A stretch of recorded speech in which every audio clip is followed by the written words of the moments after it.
नमस्कार दोस्तों, कहानियां सुनो चैनल में आपका एक बार फिर से स्वागत है। प्रस्तुत है मुंशी प्रेमचंद की कहानी गरीब की हाय। मुंशी राम सेवक बोहें चढ़ाए हुए घर से निकले और बोले, इस जीने से तो मरना भला है। मृत्यु को प्राय इस तरह के जितने निमंत्रण दिए जाते हैं, यदि वो सबको स्वीकार करती तो आज सारा संसार उजाड़ दिखाई देता। मुंशी राम सेवक चांदपुर गांव के एक बड़े रईस थे। रईसों के सभी गुण इनमें भरपूर थे। मानव चरित्र की दुर्बलताएं उनके जीवन का आधार थीं। वो नित्य मुंसफी कचहरी के हाथे में एक नीम के पेड़ के नीचे कागजों का बस्ता खोल एक टूटी सी चौकी के ऊपर बैठे दिखाई देते थे।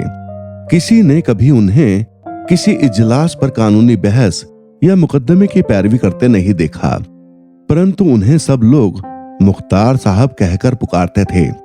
चाहे तूफान आए, पानी बरसे, ओले गिरे, पर मुख्तार साहब वहां से टस से मस न होते।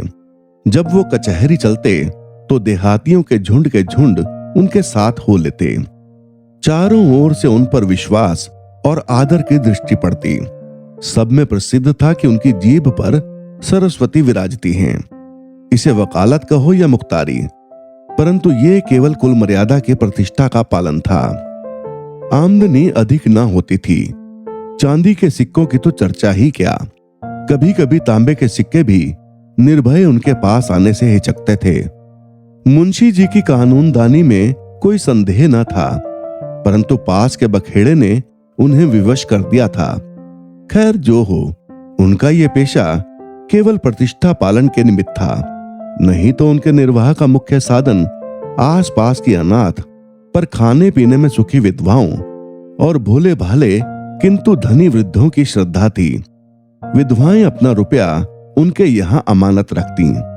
बूढ़े अपने कपूतों के डर से अपना धन उन्हें सौंप देते, पर रुपया एक बार उनकी मुट्ठी में जाकर फिर निकलना भूल जाता था। वो जरूरत पड़ने पर कभी कभी कर्ज ले लेते थे। भला बिना कर्ज लिए किसी का काम चल सकता है? भोर को सांझ के करार पर रुपया लेते, पर वो सांझ कभी नहीं आती थी। सारांश, मुंशी जी कर्ज लेकर देना नहीं सीखे थे। ये उनकी कुल प्रथा थी।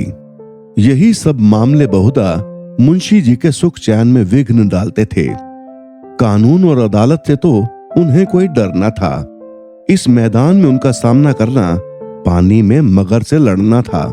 परंतु जब कोई दुष्ट उनसे भिड़ जाता, उनकी ईमानदारी पर संदेह करता और उनके मुंह पर बुरा भला कहने पर उतारू हो जाता, तब मुंशी जी के हृदय पर बड़ी चोट लगती। इस प्रकार की दुर्घटनाएं प्राय होती थीं। हर जगह ऐसे ओछे लोग रहते हैं जिन्हें दूसरों को नीचा दिखाने में ही आनंद आता है। ऐसे लोगों का सहारा पाकर कभी कभी छोटे आदमी मुंशी जी के मुंह लग जाते थे। नहीं तो एक कुंडजिन की इतनी मजाल नहीं थी कि आंगन में जाकर उन्हें बुरा भला कहे। मुंशी जी उनके पुराने गाहक थे। बरसों तक उससे साग भाजी ली थी।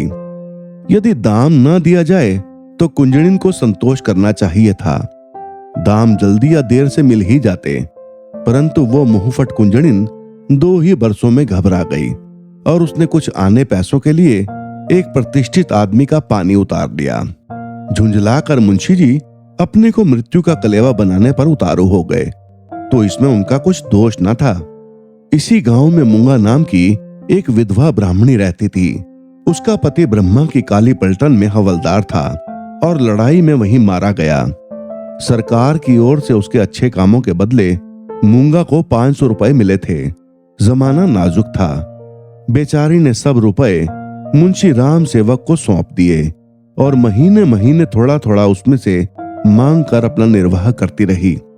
मुंशी जी ने यह कर्तव्य कई वर्ष तक तो बड़ी ईमानदारी के साथ पूरा किया, पर जब बूढ़ होने पर भी मूंगा नहीं मरी और मुंशी जी को यह चिंता हुई कि शायद उसमें से आधी रकम भी स्वर्ग यात्रा के लिए नहीं छोड़ना चाहती, तो एक दिन उन्होंने कहा, मूंगा, तुम्हें मरना है या नहीं?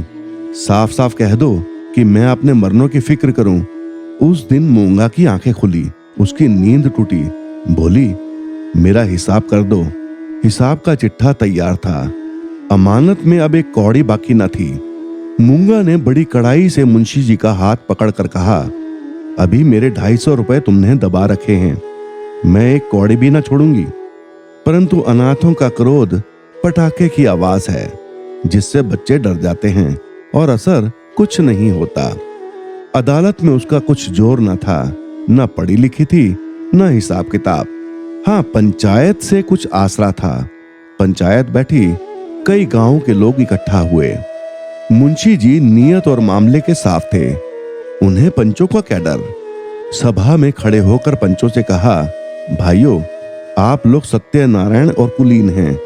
आप सब साहबों की उदारता और कृपा से, दया और प्रेम से मेरा रोम रोम कृतज्ञ है। और आप लोग सोचते हैं कि इस अनाथनी और विधवा स्त्री के रुपए हड़प कर गया हूं। पंचों ने एक स्वर में कहा, नहीं नहीं, आपसे ऐसा नहीं हो सकता।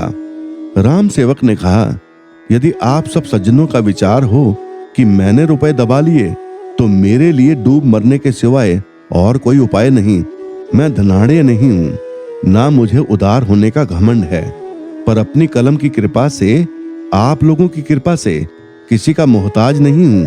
क्या मैं ऐसा ओछा हो जाऊंगा कि एक अनाथनी के रुपए पचा लूं?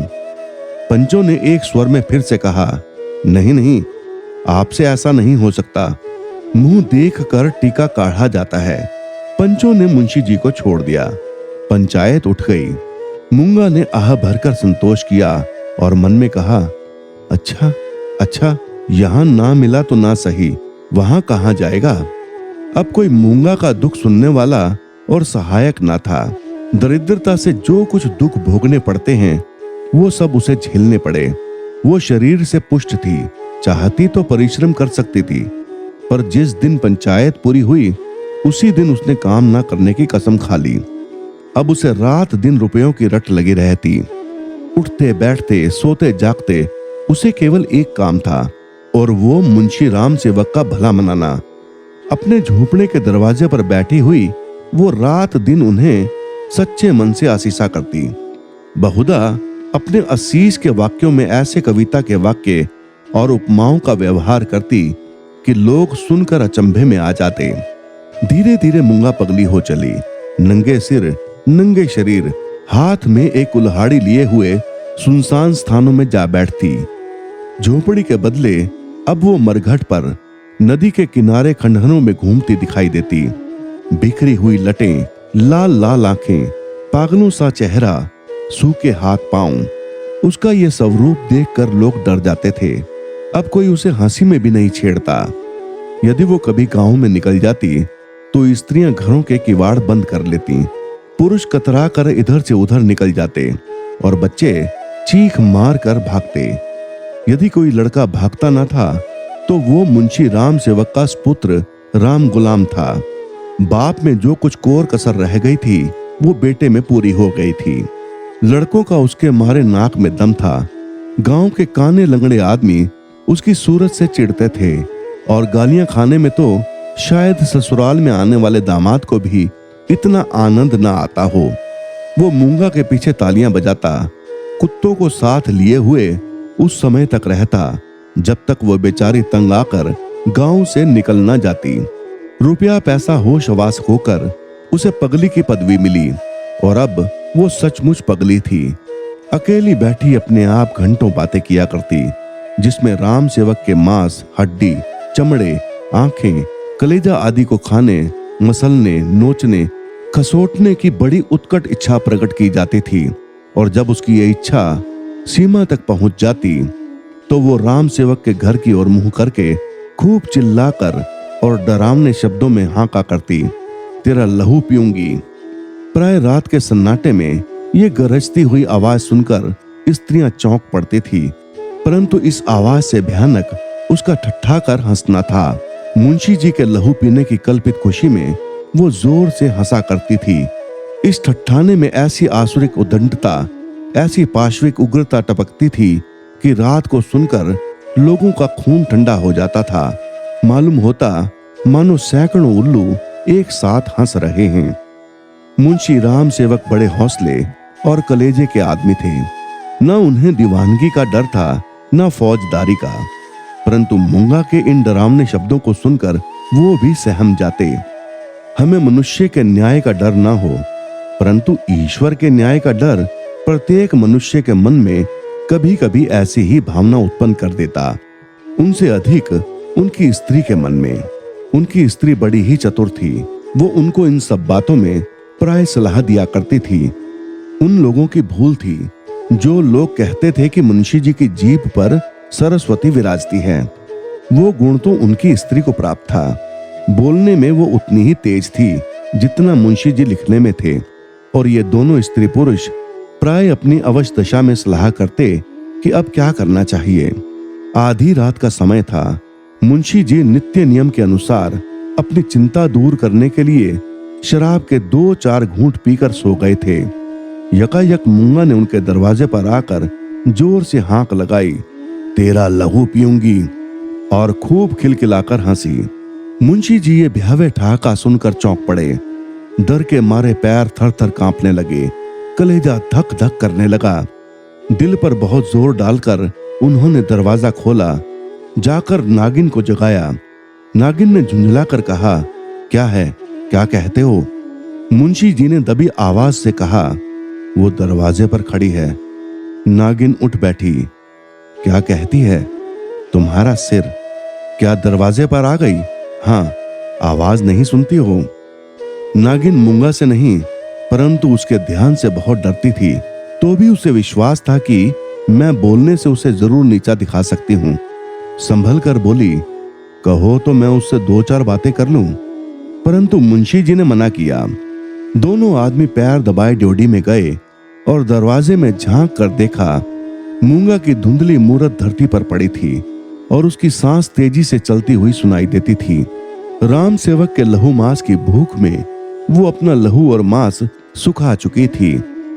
एक बच्चा भी उसे गिरा सकता था, परंतु उससे सारा गांव थर थर कांपता था।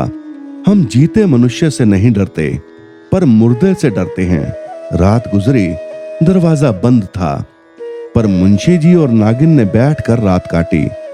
मूंगा भीतर नहीं घुस सकती थी, पर उसकी आवाज को कौन रोक सकता था?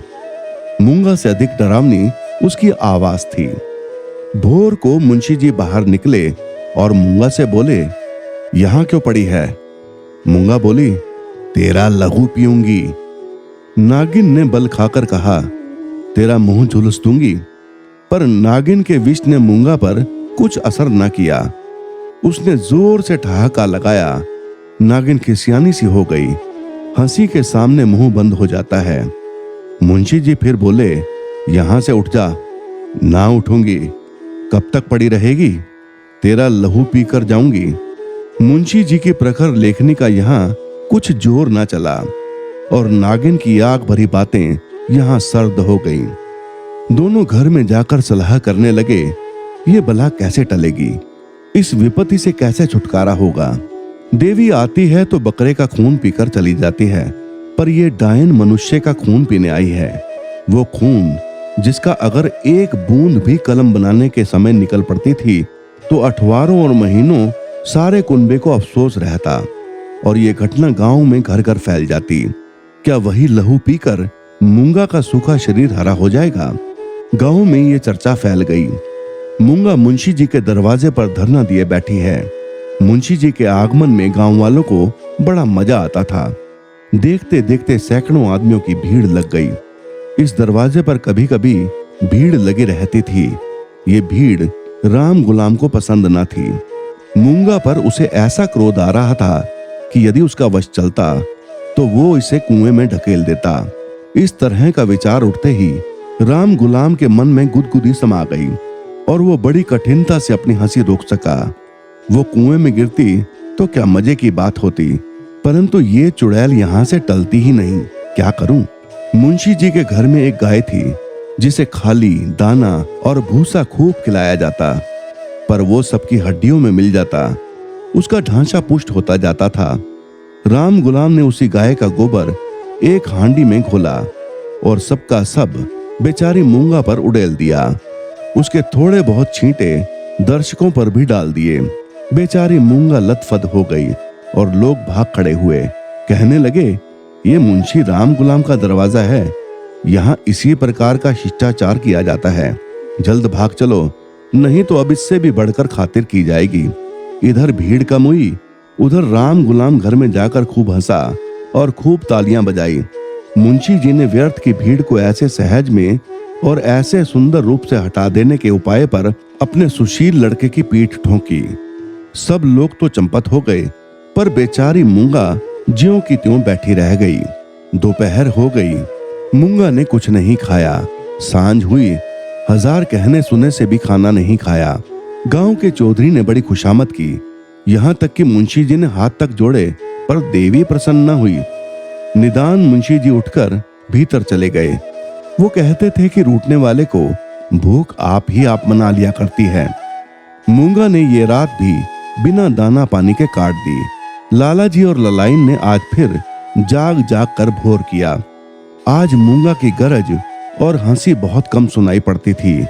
घर वालों ने समझा बला टली। सवेरा होते ही जो दरवाजा खोलकर देखा तो वो अचेत पड़ी थी। मुंह पर मक्खियां भिनभिना रही हैं और उसके प्राण पखेरु उड़ चुके हैं। वो इस दरवाजे पर मरने ही आई थी। जिसने उसके जीवन की जमा पूंजी हर ली थी, उसी को अपनी जान भी सौंप दी।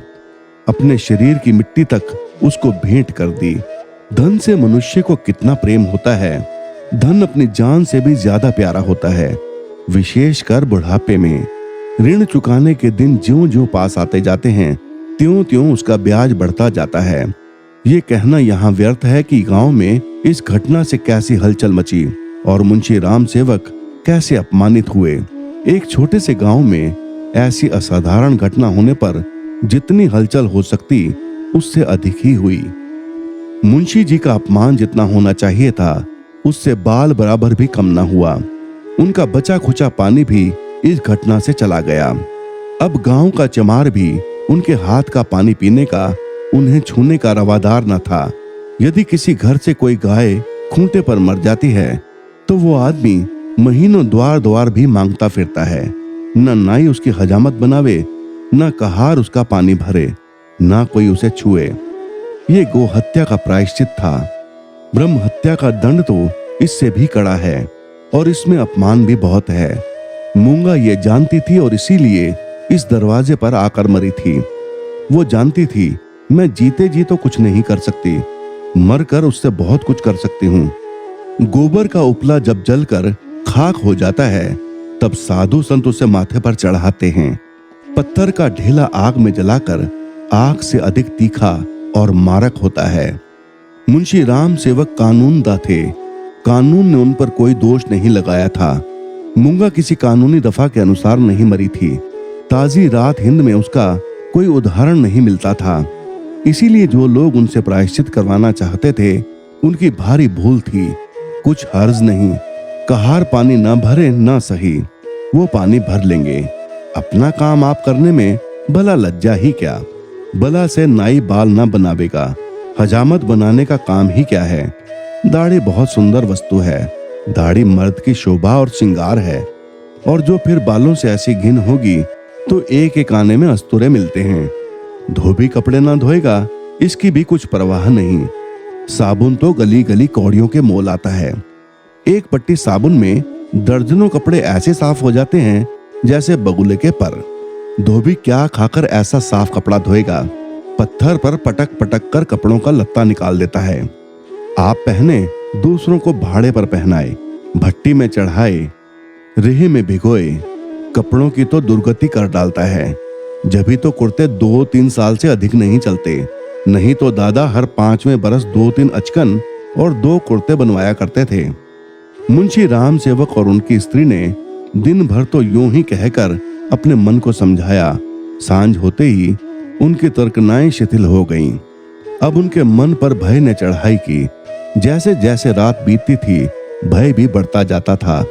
बाहर का दरवाजा भूल से खुला रह गया था, पर किसी की हिम्मत न पड़ती थी कि जाकर बंद तो कराए। निदान नागिन ने हाथ में दिया लिया, मुंशी जी ने कुल्हाड़ा, राम गुलाम ने गंढासा। इस ढंग से तीनों आदमी चौंकते हिचकते दरवाजे पर आए। यहाँ मुंशी जी ने बहादुरी से काम लिया। उन्होंने नी धड़क दरवाजे से बाहर निकलने की कोशिश की, कांपते हुए पर ऊंची आवाज में नागिन से बोले, तुम व्यर्थ डरती हो, वो क्या यहाँ बैठी है? पर उनकी प्यारी नागिन ने उन्हें अंदर खींच लिया और झुंझलाकर बोली, तुम्हारा यही लड़कपन तो अच्छा नहीं। ये दंगल जीतकर तीनों आदमी रसोई के कमरे में आए और खाना पकाने लगे, परंतु मूंगा उनकी आंखों में घुसी हुई थी। अपनी परछाई को देखकर मूंगा का भय होता था। अंधेरे कोने में मूंगा बैठी मालूम होती थी। वो हड्डियों का ढांचा, वही बिखरे हुए बाल, वही पागलपन, वही डरावनी आंख मूंगा का नक्शिक दिखाई देता था। इसी कोठरी में आटे दाल के कई मटके रखे हुए थे। वहां कुछ पुराने चीथड़े भी पड़े हुए थे। एक चूहे को भूख ने बेचैन किया। मटकों ने कभी अनाज की सूरत न देखी थी, पर सारे गांव में मशहूर था कि इस घर के चूहे गजब के डाकू हैं। तो वो उन दानों की खोज में जो मटकों से कभी गिरे नहीं थे, रेंगता हुआ इस चीथड़े के नीचे आ निकला। कपड़े में खटखटाहट हुई। फैले हुए चीथड़े मूंगा की पतली टांग बन गई। नागिन देखकर झिझकी और चीख उठी। मुंशी जी बदहवास होकर दरवाजे की ओर लपके। राम गुलाम दौड़कर उनकी टांगों से लिपट गया।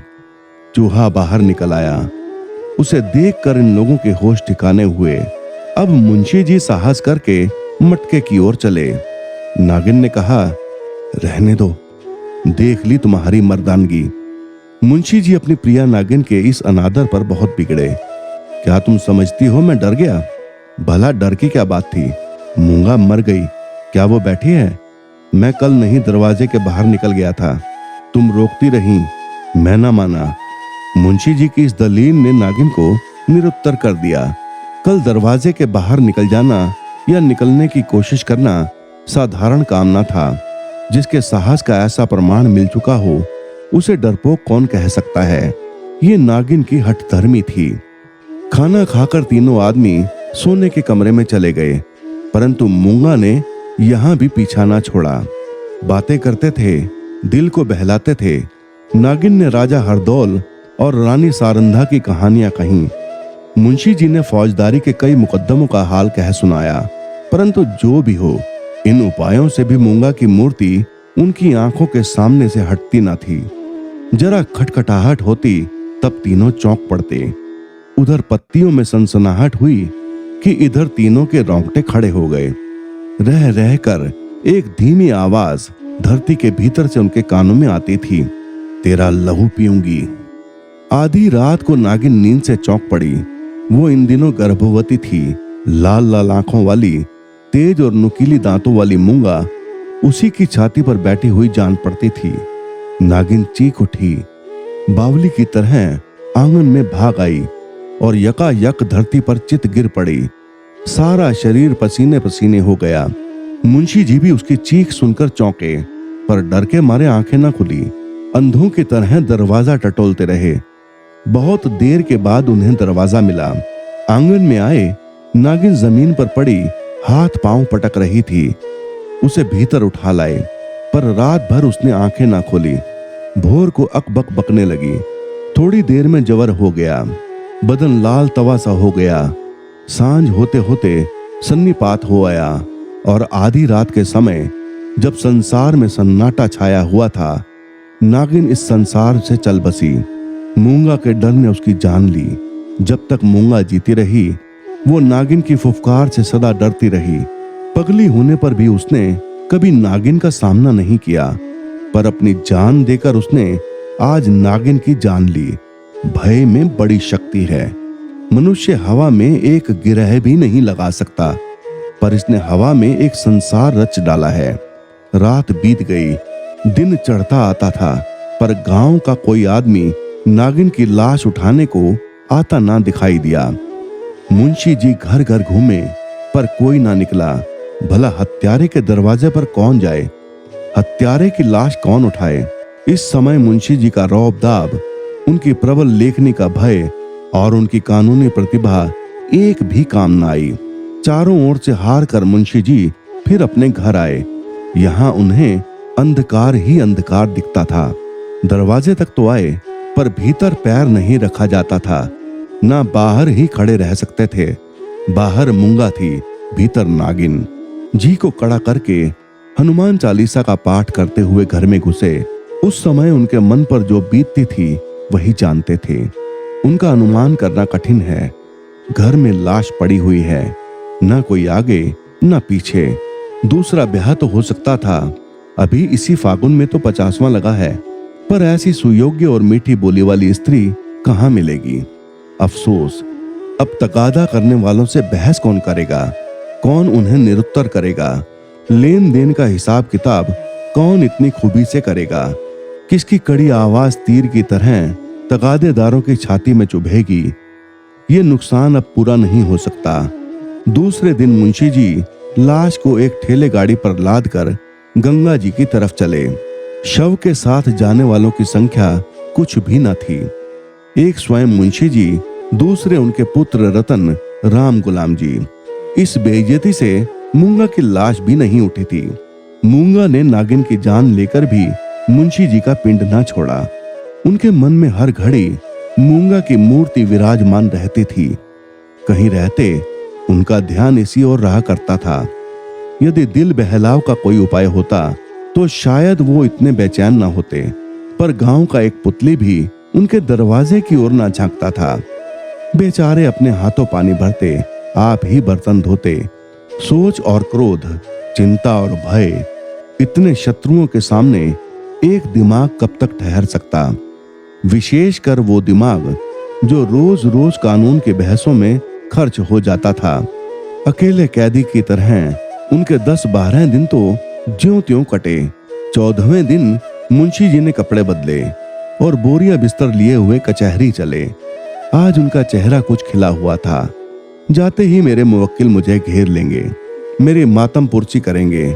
मैं आंसुओं की 2-4 बूंदें गिरा दूंगा, फिर बेनामों, रहनामों और सुलहनामों की भरमार हो जाएगी। मुट्ठी गर्म होगी।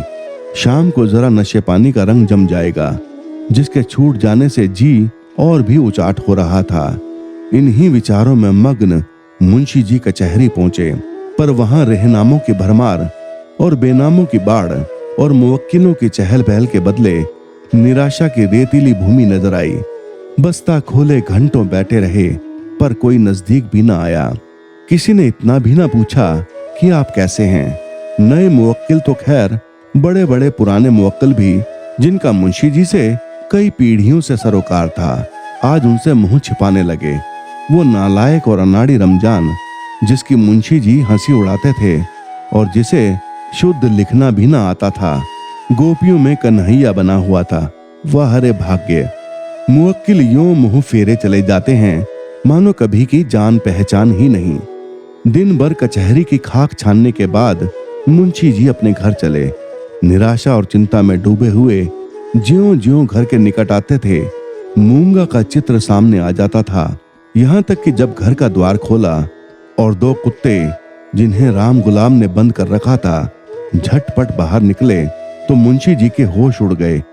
एक चीख मारकर जमीन पर गिर पड़े। मनुष्य के मन और मस्तिष्क पर भय का जितना प्रभाव होता है, उतना और किसी शक्ति का नहीं। प्रेम, चिंता, निराशा, हानि, ये सब मन को अवश्य दुखित करते हैं। ये हवा के हल्के झोंके हैं और भय प्रचंड आंधी है।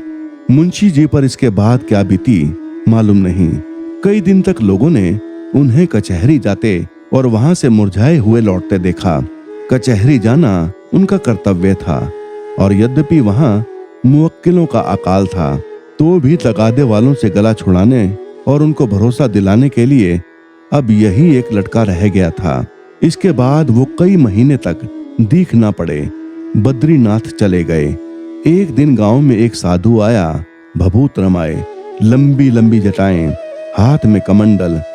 इनका चेहरा मुंशी राम सेवक से बहुत मिलता जुलता था। बोलचाल भी अधिक भेद न था। वो एक पेड़ के नीचे धूनी रमाए बैठा रहा। उसी रात को मुंशी राम सेवक के घर से धुआं उठा, फिर आग की ज्वाला दिखने लगी और आग भड़क उठी। गांव के सैकड़ों आदमी दौड़े, आग बुझाने के लिए नहीं, तमाशा देखने के लिए। एक गरीब की हाय में कितना प्रभाव है। राम गुलाम मुंशी जी के गायब हो जाने पर अपने मामा के यहाँ चला गया और वहां कुछ दिनों रहा, पर वहां उसकी चाल ढाल किसी को पसंद न आई। एक दिन उसने किसी के खेत में मूली नोची। उसने 2-4 धौल लगाए। उस पर वो इस तरह बिगड़ा कि जब उसके चने खलिहान में आए तो उसने आग लगा दी। सारा का सारा खलिहान जलकर खाक हो गया। हजारों रुपयों का नुकसान हुआ। पुलिस ने तहकीकात की। राम गुलाम पकड़ा गया। इसी अपराध में वो चुनार के रिफॉर्मेटरी स्कूल में मौजूद है। तो दोस्तों, ये थी मुंशी प्रेमचंद की कहानी गरीब की हाय। आपको ये कहानी कैसी लगी कृपया कमेंट करके अवश्य बताएं। यदि कहानी अच्छी लगी हो तो कृपया चैनल को लाइक और सब्सक्राइब अवश्य कर दें। धन्यवाद।